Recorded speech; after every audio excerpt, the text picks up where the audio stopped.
is the act of choosing between two or more courses of action. It is easier, but actually in the way of process, there is a number of problems that somehow make it difficult. But it is important to make a right decision, especially in organization. Hi, I'm Deborah Sinaga. In the next 10 minutes, I will share my review about decision-making process within economic organization by Herbert A. Simon. Enjoy. Herbert Alexander Simon, born on June 15, 1916 and raised in Milwaukee, Wisconsin, USA. He studied economics at the University of Chicago. Herbert Simon is most famous for what we know to the economists of the theory of bounded personality, a theory about economic decision-making that Simon himself preferred to call satisficing, a combination of the word satisfy and suffice. Contrary to the tenets of classical economics, Simon maintained that individuals do not seek to maximize their benefit from a particular course of action, since they cannot assimilate and digest all the information that will be needed to do such a thing. Not only can they not get access to all the information required, but even if they could, their minds will be unable to process it properly. It is, as Simon put it, bounded by cognitive limit. The Nobel Prize was primarily given for the work I've done on decision-making, particularly how decision-making works in organizations, how it influences the structure and character of organizations, and then the impact of that, the implications of that for the economic system. Most of my research, I've done work on how can you make decisions better. The model for our university is an example. I've done work on inventory control and production smoothing in industry. But the bulk of my work has not been aimed at immediately improving the decision process. It's been aimed at understanding it. Now, what is decision and decision-making? From Wikipedia we found the decision is a reasoned choice among alternatives. And decision-making is a process of choosing among alternative courses of action for the purpose of attaining a goal or goals. Now let's see Simon's model flowchart of decision-making process. Based on Simon's study, there is 3 phases of decision-making process. First is intelligent phase. In this phase, we do search the environment for condition calling for decision. We collect data, process it, examine for clues to identify problems or opportunities. We identify problems for opportunity situation requiring design and choose. In this phase, scanning the environment continuously is important. The outcomes of intelligence phase, we find problem statement. The phase is design phase. In this phase, we formulate a model, set a criteria for choice, search for alternatives, and predict and measure the outcomes. In this phase, we inventing, developing, and analyzing possible courses of action with 2 models, normative models and heuristic models. This involves processes to understand the problem, to generate solutions, and test solution for feasibility. And the outcome of design phase is we giving the alternatives. The third phase is choice phase. In this phase, we chose an alternative from those available and implement a choice.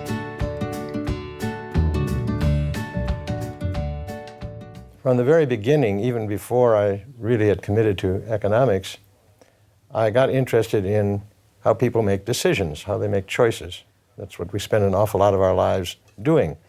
Shall we go down this road? Shall we go down that road? Shall we buy this? Shall we buy that? I got interested in that problem as a result of a special project I did for one of my professors at Chicago, in which I was studying how a recreation department in the Milwaukee city government was making decisions. How they decided whether to hire more playground leaders or how they decided whether to plant another tree on the playground. That led me into economics, which of course is centrally concerned with with decision making. So I think really the difficulty of decision making centers very much around the degrees of uncertainty that relate to the decision and to the gaps in our knowledge, the things we don't know anything about. And if you find an area that has those characteristics, it's going to be a hard decision-making area. Maybe in human behavior, as the political campaign is, or it might be a matter of physics, decision-making with respect to the environment, with respect to global warming, is not very easy at all, for the same reason, because we don't know how to build models that will, in any realistic way, we don't know yet how to build models in any realistic way, predict even whether there is warming or how large the warming is or what the effects are going to be. Is it going to melt the ice caps or isn't it? It's that uncertainty that makes decision-making difficult. Decision-making process is also naturally happen in our routine activity. For example, in Monday morning after a long weekend, you woke up and shocked to figure that you are late.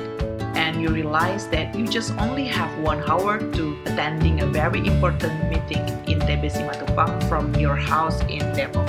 From the problem statement, you try to design the possible alternative of vehicles and routes to solve that problems. By considering of heavy traffic on Monday and the weather is good and bright, so you choose to using motorcycle with shortest route. To enrich this review project, I'm designed to interview HR practitioners from different industry and experience. First with Mr. Pahala Samusid, and the second is with Mr. Johannes Silalahi. Let's hear their share about some HR cases in decision-making process.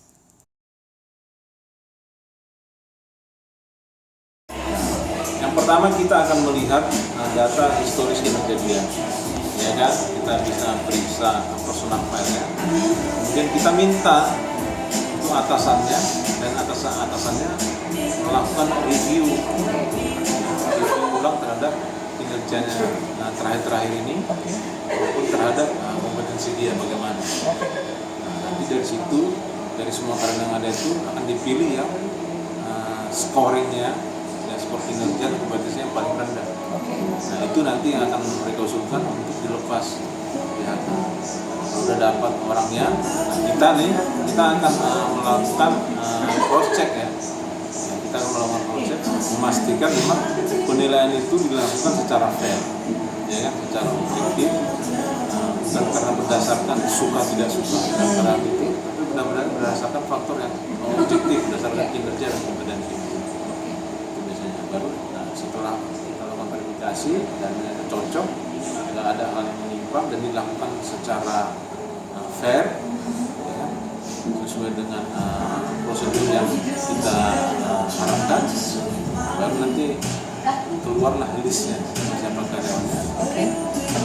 Nah keluar listnya siapa karyawannya, kita hitung berapa biaya pemecatannya, biaya karyawannya, nanti kita usulkan ke BUT, minta persetujuan. Jadi kita udah jalankan proses seperti ini, biaya seperti ini, supaya perusahaan juga tidak melanggar hukum.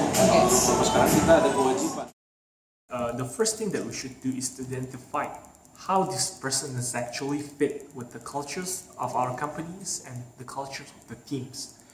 Is she or he brings like a positive impact for teams, or is she or he have to implement the DNA that we have, such as like is he or she focus on the customer, have a growth mindset, or trying to make it something happens and to always trying to make things better.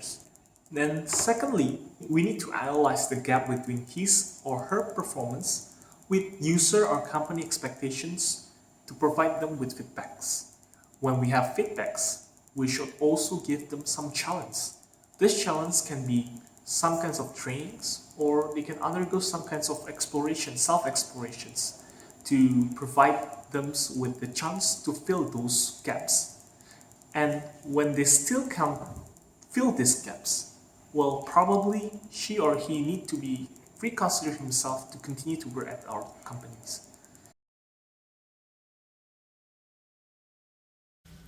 I think a good example of a bad decision, or maybe even a good decision which wasn't well implemented, would be British Airways' decision to try and copy the low-cost airlines.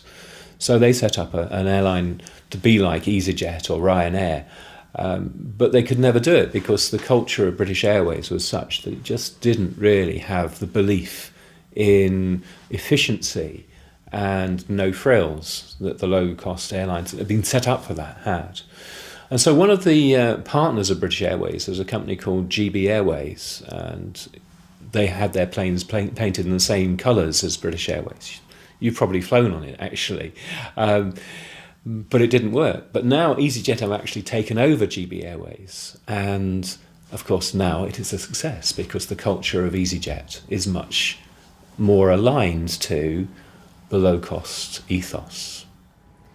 From Herbert A. Simon theory, our daily and routine activity, and the data interview, we learned that decision-making process will always through 3 steps: intelligence, design, and choice. That's all the review about decision-making process by Herbert A. Simon. Thank you for your attention.